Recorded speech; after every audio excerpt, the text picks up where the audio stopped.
Ça va les gladiateurs?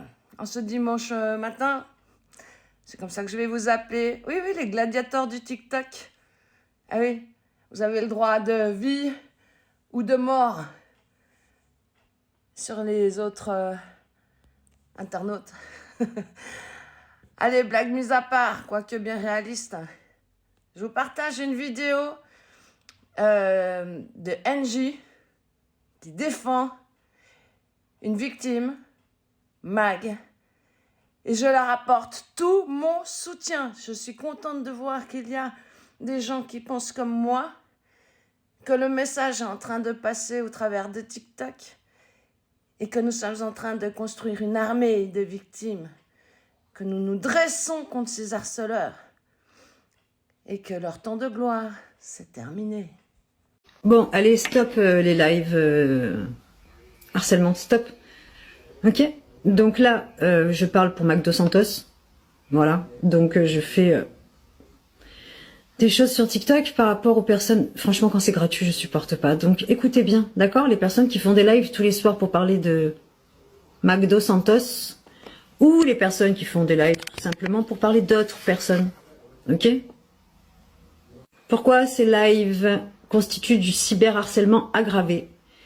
Acharnement répété, faire des lives de manière répétée chaque soir pour critiquer ou humilier quelqu'un constitue une forme d'acharnement. En droit, cela est qualifié de harcèlement moral aggravé par le fait qu'il soit public et en ligne. Impact psychologique, sachant que ça l'a beaucoup touché psychologiquement ce que vous avez fait. Et que à cause de tout ça, elle en a même fermé sa boîte, son entreprise et tout le reste. C'est honteux de faire perdre tout ça à quelqu'un. Impact psychologique, si ton ami est déjà fragilisé et que cela nuit gravement à sa santé mentale, cela peut être retenu. Vous inquiétez pas, la loi suit. Retenu comme un préjudice psychologique, ce qui aggrave la responsabilité des harceleurs. Publicité du harcèlement, en troisième lieu. C'est une publicité de harcèlement que vous faites. Faire des lives rend le harcèlement public, ce qui tombe sous le coup de l'injure publique, de la diffamation publique et de l'atteinte à la dignité de la personne. Ce que dit la loi dans ce cas précis. Cyberharcèlement en groupe, article 222-33-2-2 du code pénal. Si plusieurs personnes participent au harcèlement ou encouragent l'auteur principal dans ses lives, même par des commentaires ou partages, cela est considéré comme du cyberharcèlement en réunion, une circonstance aggravante. Sanction ? Jusqu'à 3 ans de prison et 45 000 € d'amende. Si la victime est fragilisée psychologiquement ou physiquement, les peines peuvent aller jusqu'à 5 ans de prison et 75 000 € d'amende. Et la récidive y est en plus. Bref, ils n'ont même pas parlé de récidive. Mise en danger d'autrui, article 223-1 du code pénal.